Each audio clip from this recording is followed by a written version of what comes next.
What's up, beautiful people? Welcome back to my YouTube channel. I'm Munadiwa and this is Castle Chaps, where we talk all things home to interior design and everything in between. In today's video, I'm going to be reviewing 5 bedrooms which were meticulously designed by some professional interior designers that you may know. I sincerely hope that by the end of this video, you will gain some good insights as to what makes a good design and what doesn't, at least according to my own humble opinion. Let's get right into it. When I came across this image, I was really wondering whether to include it in today's video or not. But on the contrary, I thought it was a good idea to include it because most of us are living in small spaces, and so I thought this design gives an interesting perspective on how to deal with a small space. The designer is one Michael Sinclair, and I have to say this design is very different. My main concern with this design was the location of the bed. I'm concerned that when someone is rising up from the bed that they might hit their head on the eaves or on the sloping ceilings. But after careful looking and zooming, I thought that maybe the slope wasn't so bad, which is why the designer decided to place the bed on this wall. And besides, I don't have a view of the entire space to be completely sure. So I think it was a good choice given what I'm working with to analyze the rest of the space. One thing that I really appreciate in the design is the designer's color palette. The dominant color is obviously green, but the designer chose a complementary color of green, which is red. And I thought this was an interesting choice. Green, on the other hand, evokes feeling of peace, serenity, calm, tranquility, and this works perfectly in a bedroom because it evokes that feeling of calm at the end of the day. And green is one of the most relaxing colors as proven by some studies. However, paired together with red, I think this combination really maintains some interest in the space because green alone would otherwise be too flat or too boring. I also find that red to be injecting some kind of energy in that space because green is also on the cooler side of the color wheel, and on its own it might also make the room feel a little bit cold, but injected with that red energetic warm color, I think it balances off really well. Other elements that are introducing warmth into the space are the stool, which is by the bed, as well as that rattan lamp. I think that it is really perfect and also introduces some natural materials in a space, which is very important. I appreciate these curtains which the designer put because they give a play on the vertical.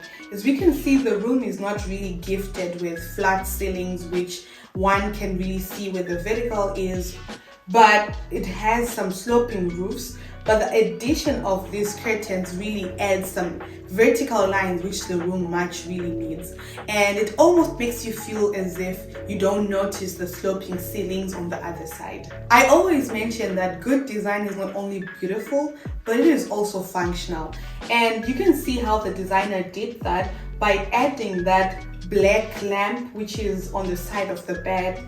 And this is functional in the sense that when someone is reading in the evening, they can't really use the rattan lamp because it is far away and maybe they are closing the curtains already, but they can still be able to read with this additional light. But this additional light is not only functional, it is also decorative because it is black and it ties in with the other elements that is in this room very well. So overall, I would say Michael did a very good job in this design, and I'm wondering which score you would like to award him. And most importantly, do you think that you could implement this design within your space? Photo number 2 is by a designer called Nicola Davis, and this design is giving what it's supposed to give. It's giving rich auntie vibes, it's giving luxurious, but at the same time relaxed. I really love this design. Firstly, I want to talk about those curtains. I love the color that she used for it. It's white, so it keeps that airy feeling that the whole space is giving. But at the same time, these curtains will still allow some relative amount of light into the space so they don't block out that natural lighting. And one important detail which I actually like is the use of a black curtain rod, because this provides some contrast. The curtain is white and the rod is black, and there you go. Before you know it, you have a small design moment and you're introducing some contrast into your space. I also love how the designer incorporated the architectural details of the space within her overall design. Those wooden beams may not necessarily have the same tone of everything else that is in the space, but it works well together because it is light colored, and everything else that she used within her space is also light colored, even the wooden materials. Personally, a good takeaway is that it is okay to have furniture which may not necessarily be the same wooden tone, but has to be at least from the same shade. So in this case, all the wood tones are light, and so because they're paired together, they go well together. I also love some small details. For example, the designer has those wooden beads on the lamp, which goes together with the rug that the bed is sitting on. And this is a very nice way of making sure that the space remains harmonious and consistent. Let me tell you something. I am a sucker for 4-poster beds, and this bed really works in this space. This is because the frame of it, the color is light, and so it really works well. It's not attracting attention to itself, but rather it is fitting in. But at the same time, it doesn't need to attract attention to itself because it's a 4-poster bed. Come on, that thing is huge. But another thing that is making it work is the height of the room, because 4-poster beds can't be in rooms with a low ceiling. Otherwise, that will feel claustrophobic.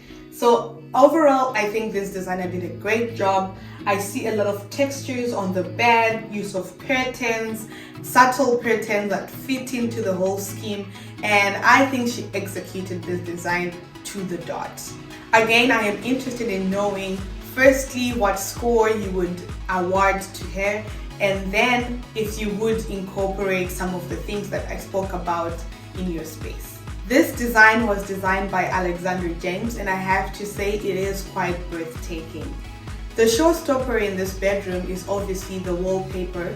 The designer went for a very floral motif, which incorporates some nature, some birds, some trees, some flowers. And I think it goes well in the room because as far as I can see, it seems as if these ceilings are very high. And so when you have such a distinct and strong print like the one that he has, you also want to have enough space for the print to breathe, or else it will make the room feel smaller. Again, I like the subtle use of contrast but with high impact. For example, the curtain rod is black, as well as the vertical rods on the poster bed are also black, which are very subtle details when you think about it, but think about the impact that you're introducing within the design. Imagine what this design would look like if the roads were white, for example, and they would sort of like blend in. It wouldn't have been as impactful, but this gives you sort of like places to rest on as you look into the overall design. Again, I love the scalloping details on the top of the 4-poster bed. I think that's a small little subtle way to introduce some playfulness into a rather serious space.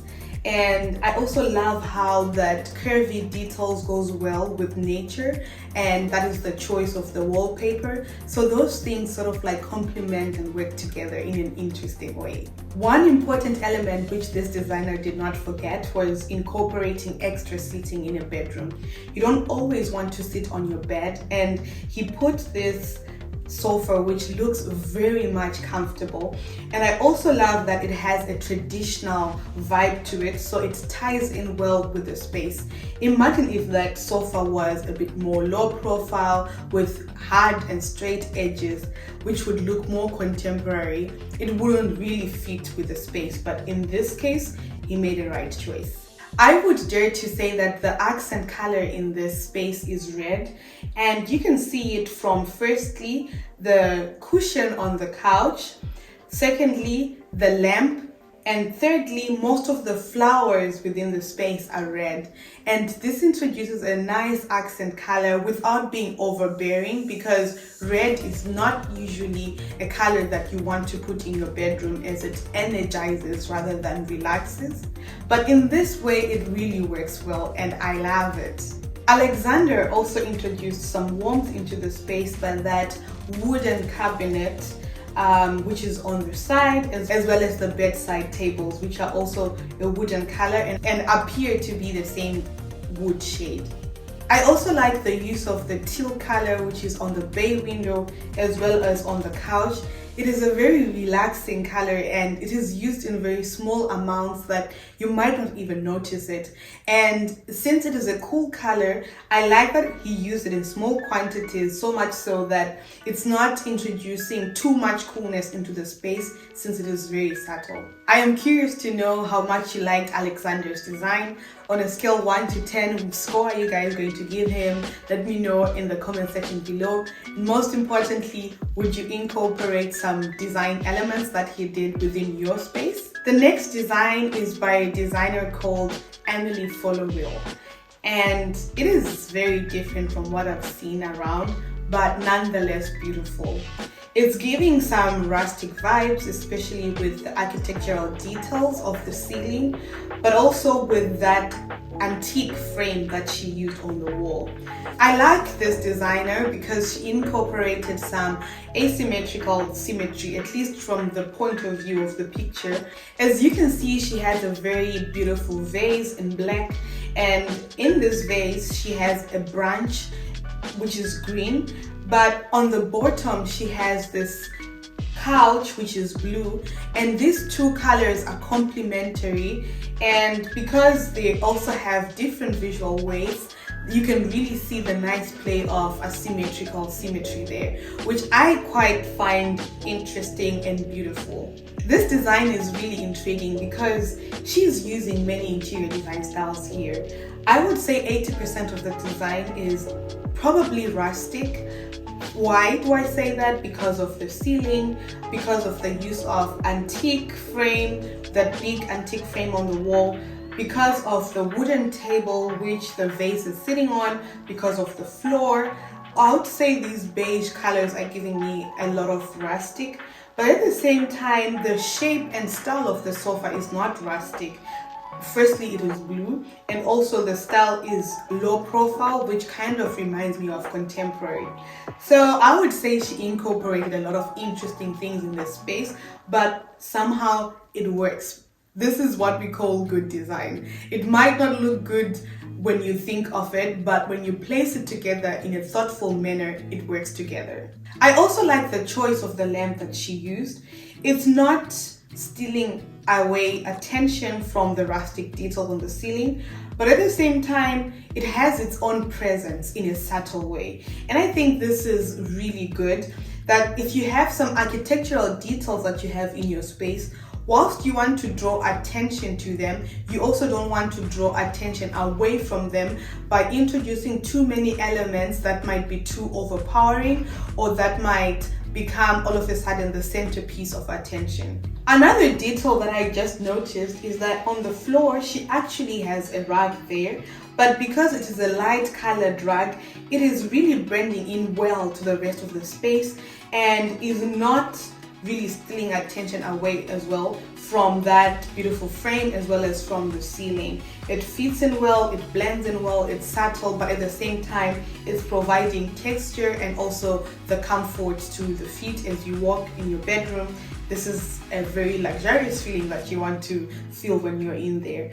Overall, I'm curious to know which score you would award to this design and what elements from this design you're going to incorporate into your space. The last bedroom we're going to be considering today is by Studio McGhee, and I have to say it is quite impressive.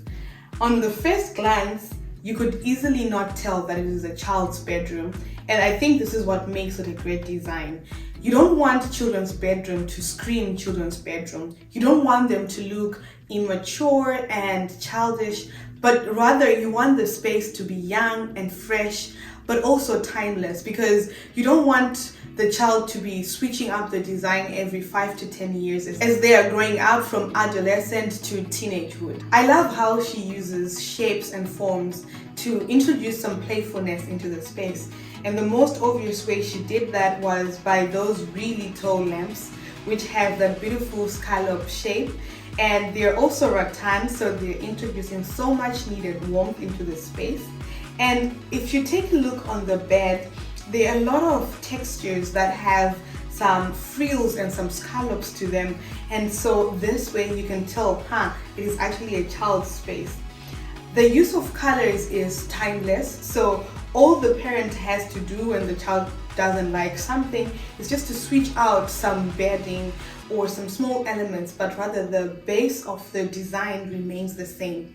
I think this is what makes good design good, that the foundation of the space itself should be so good that all you need to vary really to introduce some interest or to keep up with the trend are the smaller things, the smaller manageable things like pillows, throws, or even rugs.